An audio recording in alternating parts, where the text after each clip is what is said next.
मेरे साथ इस वक्त मुख्तसर बातचीत करने के लिए मौजूद है जम्मू कश्मीर के मशहूर और मारूफ जर्नलिस्ट हमारे साथ मौजूद है। सर बहुत बहुत शुक्रिया ज्वाइन करने के लिए। इरफान कुरैशी साहब, ये बताइए, आप पहले दिन से यहाँ पर मौजूद है, क्या कहेंगे आप, कैसे हालात, आप क्या आपने इससे पहले ऐसा वार यहाँ पर कवर किया है?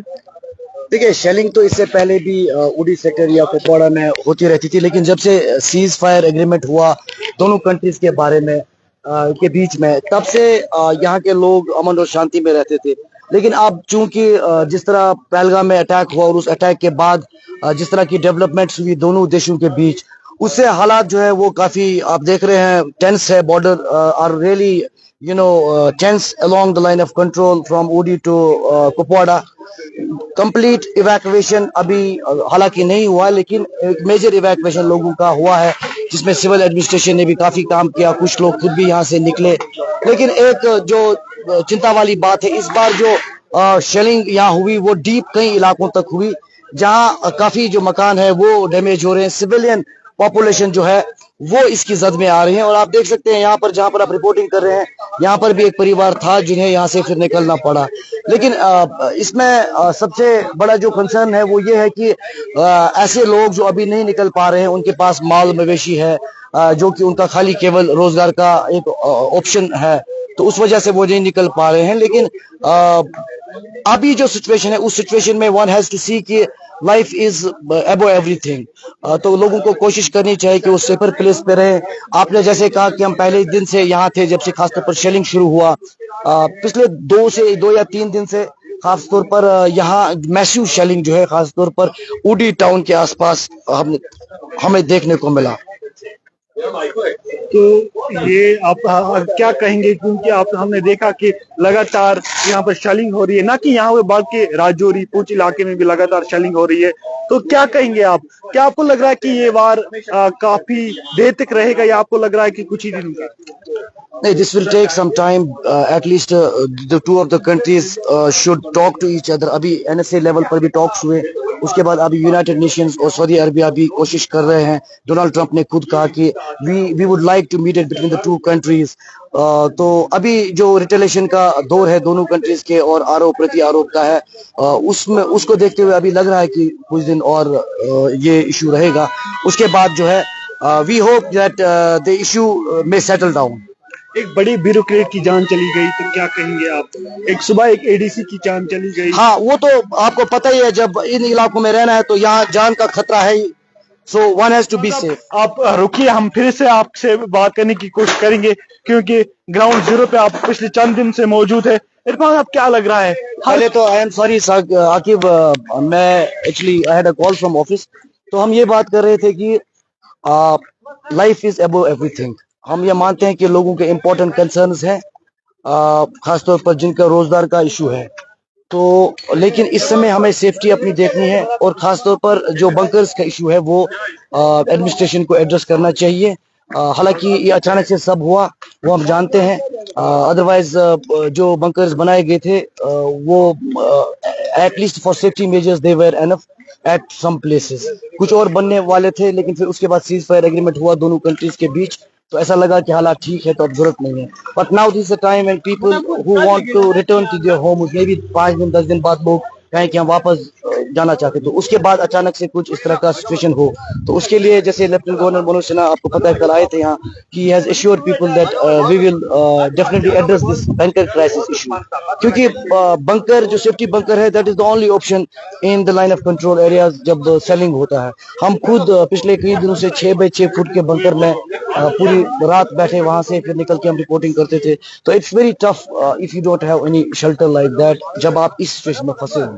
पहले दिन इरफान साहब हमने देखा कि शेलिंग हुई थी, लेकिन कुछ ही दिनों बाद हमने देखा कि श्रीनगर जम्मू में ड्रोन से अटैक करने की कोशिश की गई, क्या कहेंगे? बिल्कुल आपका सही सवाल है। देखिए, ये सारा जो मामला है, जैसे आपने भी कहा, मैं भी कह रहा था आपसे कुछ देर पहले, पहलगाम अटैक से शुरू हुआ, और इंडिया का जो स्टैंड था that was clear that we have zero tolerance against terrorism. और प्रधानमंत्री नरेंद्र मोदी ने ऑलरेडी ये जो तीनों आर्मी चीफ्स है उनको फ्री हैंड दे दिया कि आप टाइम डिसाइड करिए, एक्शन डिसाइड करिए, and how you want to do it, you just do it, اور ہم ٹیرر انفراسٹرکچرز پر جو ہے کر کے بھی نشان دکھا. وہ انہوں نے کر دیا.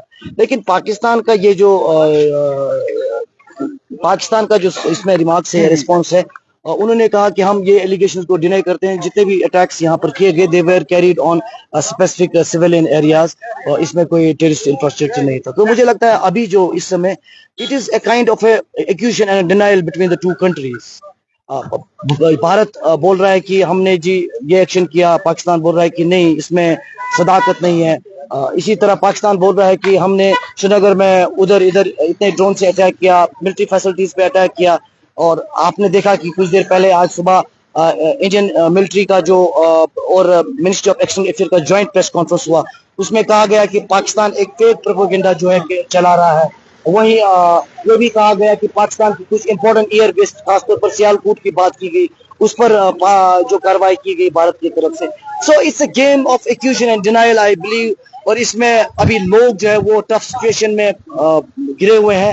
And I hope that the countries like USA and Saudi Arabia will come and they will at least bring these both of the countries on talking table, so that at least we can see some ease in the tension along the line of control and inside J&K and other parts of the country. Irfan صاحب اور ایک سوال ہے, جیسے ہم نے دیکھا حالات آج یہاں اوڑی علاقے میں مقامی لوگ اپنے گھر چھوڑ کر نکل رہے ہیں.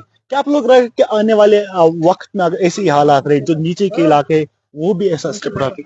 یہ تو بہت آبزرویشن آپ کا اچھا ہے. You have already seen the way they have carried drone attack attempts or even attacks where missiles also in some parts of the country including J&K. تو ایسے تو یہ صاف ہو گیا کہ جہاں جہاں وہ پہنچے اسے لگ رہا ہے کہ بارہمولہ, ہمیں تو پہلے لگتا تھا بارہمولہ سیف ہے, سری نگر سیف ہے, اونتی پورہ سیف ہے, ساؤتھ کشمیر میں یہ اٹیکس کا اسٹرائکس کا کوئی اثر نہیں ہو سکتا ہے. بٹ ناؤ کی ڈرونز وہاں پہنچے ہیں, یا جو یہ ایریل ویپنری ہوتی ہیں وہ وہاں پہنچی ہیں, UAV گیجٹس وہاں پہنچے ہیں جن کے ذریعے آرٹلری کا استعمال کرنے کا کوشش کیا گیا. حالانکہ Indian military had good air defence system and an emergency response system, اس سے ان کو ناکام کیا گیا. لیکن یہ بات تو صاف ہو گئی کہ اگر اس طرح کا ٹینشن رہا تو جس طرح انڈیا پاکستان کے کچھ علاقوں میں گھس کر وہاں پر انہوں نے کارروائی کی, تو پاکستان بھی وہی پیٹرن پہ کوشش کر رہا ہے. اس کے چلتے یہ جموں کشمیر پورا تناؤ میں ہی لگ رہا ہے, کیونکہ شری نگر کے ایئر بیسز تک جو ہے چیزیں پہنچ گئی. عرفان صاحب ایک آخری سوال ہے, ہم نے دیکھا کہ جب غازہ نے اسرائیل پہ پہلے حملہ کیا جس میں اسرائیل کے کئی لوگ مارے گئے, پھر اس وقت بھی پھر اسرائیل نے فلسطین اور غازہ پہ جو ہے حملہ کیا تھا. پھر ہم نے دیکھا کہ کچھ ہی دنوں تک رہے گا, لیکن بعد میں ہم نے دیکھا لاکھوں میں نوجوان مرے, لاکھوں میں بچے مرے. تو کیا کہیں گے؟ That's a valid point. See, کچھ ایسے کانفلکٹس ہوتے ہیں جہاں پر پہلے کچھ آپس میں کنفرنٹیشن شروع ہو جاتا ہے, پھر سلو ڈاؤن ہو جاتا ہے. بٹ ابھی جو انڈیا اینڈ پاکستان کا موڈ ہے وہ ہے ریٹیلیشن کا بوتھ سائڈ میں.